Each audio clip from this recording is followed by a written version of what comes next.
Saya sejak memutuskan menjadi petani itu tidak pernah malu dan malah bangga.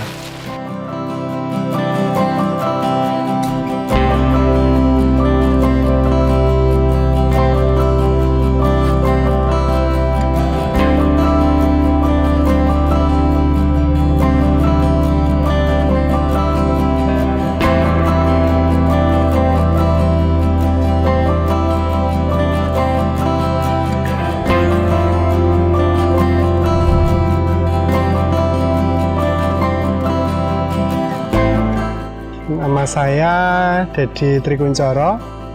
Saya tinggal di Rujaan, Jalan Kaliurang KM 7,8. Saya menjadi petani itu awal mulanya sebenarnya dari hobi ya.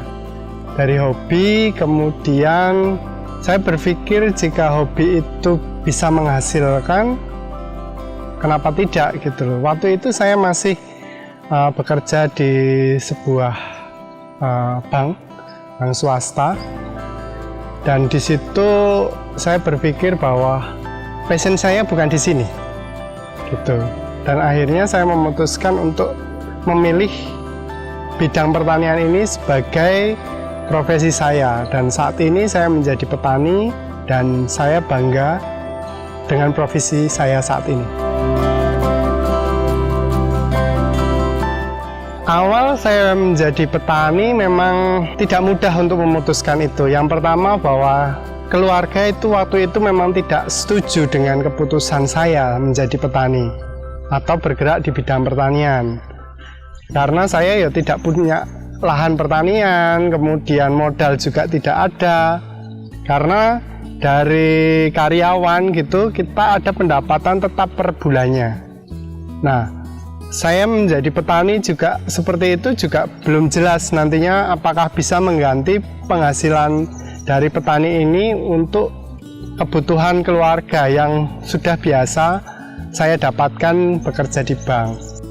Dan waktu itu memang saya hanya mengandalkan halaman rumah sebelum resign dan sudah mulai berjualan bibit buah.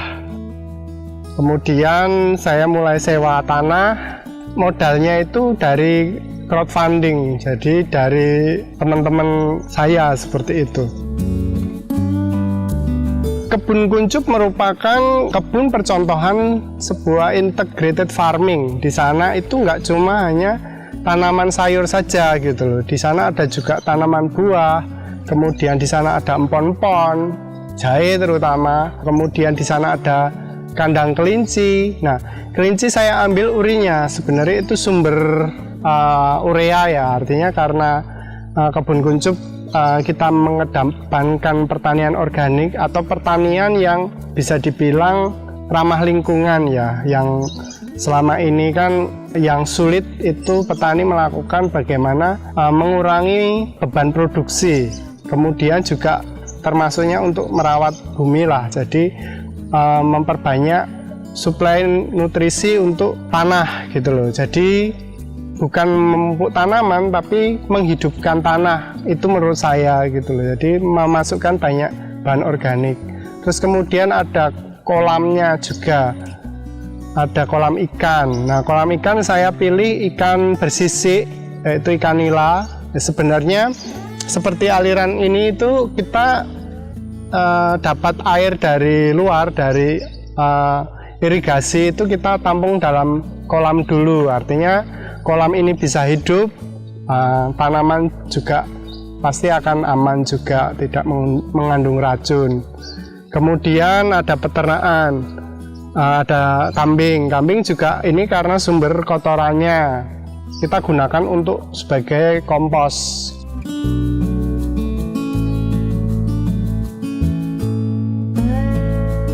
Kebun ini memang kita fokuskan untuk tanaman sayur. Ya sudah ketanam sih mungkin sekitar 15-an jenis ya, tapi target kita akan ada 30 jenis sayuran yang bisa ditanam di lahan ini.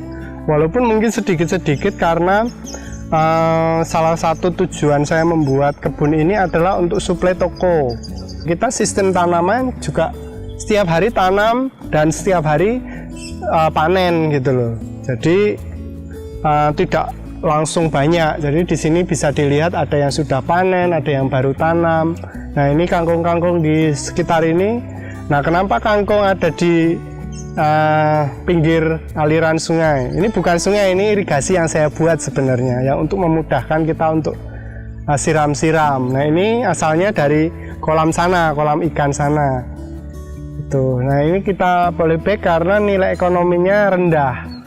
Nah, kalau yang di bawah atap itu ada kale, kale curly, kale nero. Nah, itu nilai ekonominya tinggi sehingga kita lebih prioritaskan yang di bedengan. Seperti itu. Jadi selain sayur juga di sini ada tanaman buah juga macam-macam. Tapi di sini masih belum di ground atau di tanah, masih di planter bag karena ini masih sewa. Kita tahu bahwa tanaman keras ini kan umurnya panjang. Nah, takutnya nanti tidak bisa memperpanjang sehingga tidak bisa kita ambil atau rusak kalau kita ambil. Tips untuk bertani sebenarnya, yang pertama, kalau teman-teman ingin menjadi petani, pertama adalah punya konsep dulu. Konsep pertanian yang seperti apa yang mau kamu jalani. Itu yang pertama. Yang kedua, kita harus kuasai itu knowledge-nya atau pengetahuannya tentang pertanian. Jangan cuma dari omongan orang mudah menguntungkan gitu loh. Tapi harus dijalankan, juga ada trial and error. Jadi dengan yang kecil-kecil aja gitu di samping rumah, ataupun jangan yang besar dulu. Dengan melakukan yang kecil dan itu sudah bisa, nah baru bisa dibesarkan. Yang ketiga adalah kita kuasai skill. Jadi walaupun mungkin kita bisa membayar orang, membayar tenaga kerja, kita juga harus bisa nyangkul sendiri, ngolah tanah sendiri, pembibitan sendiri, walaupun nanti kita bisa delegasikan ke karyawan, ke tenaga, seperti itu. Untuk masalah modal sebenarnya nanti akan datang sendiri kalau kita sudah mampu dalam pengetahuan, dalam skill seperti itu, atau dalam apa yang kita lakukan itu sudah menjiwai. Nah itu salah satu juga yang penting adalah kita senang melakukan itu, atau bagus lagi kalau kita passionnya memang di pertanian. Jadi seakan-akan ini hobi yang menghasilkan, seperti itu. Jadi banyaklah sebenarnya yang bisa teman-teman lakukan dari hal yang kecil dulu gitu loh. Saya juga tidak punya lahan awal memulai, tidak punya modal untuk awal memulai gitu. Namun ada kemauan yang kalau menurut saya visi memang harus kuat. Visinya untuk apa gitu.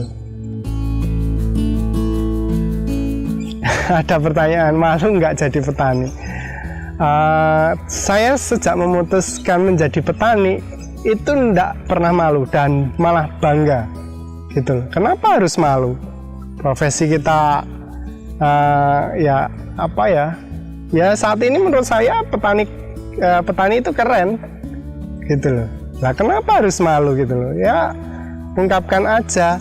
Dengan kita mengungkapkan banyak manfaatnya lah. Misalnya kayak ya TV, ya bisa masuk TV gitu kan, bisa jalan-jalan ke luar negeri.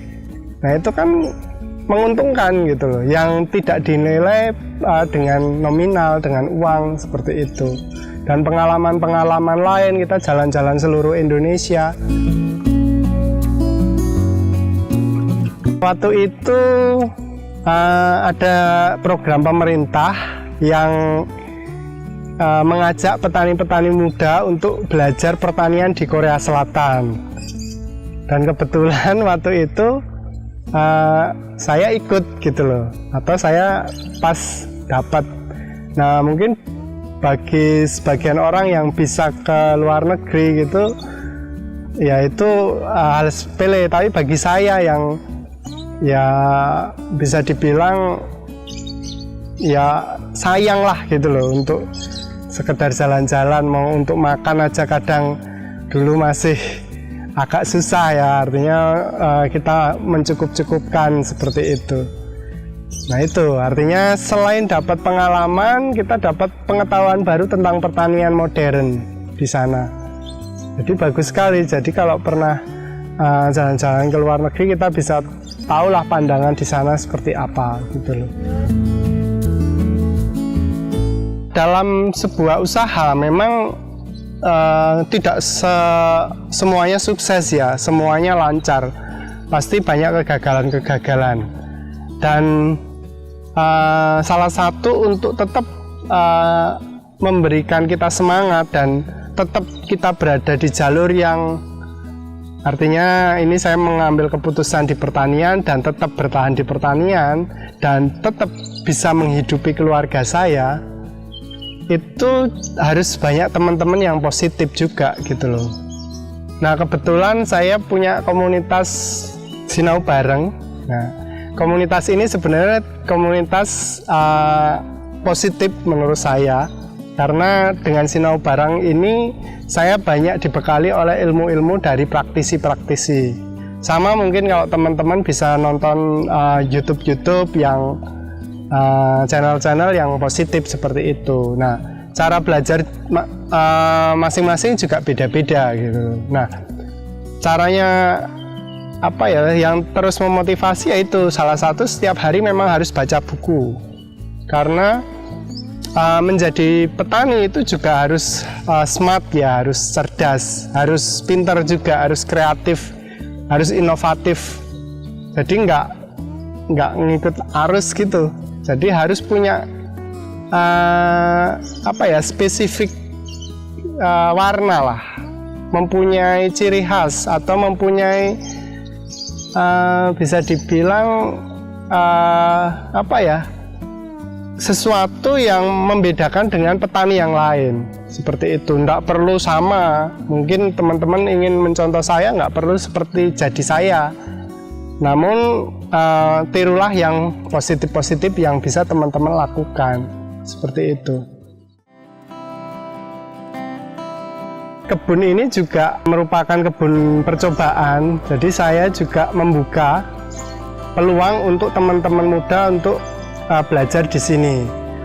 Untuk paketannya mungkin di bulan Juli 2020 ini sudah ada, jadi nanti bisa kontak langsung ke saya untuk bagaimana mau untuk belajar terutama integrated farming atau urban farming.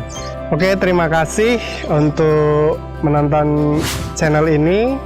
Jangan lupa subscribe Cap Capung. Terima kasih.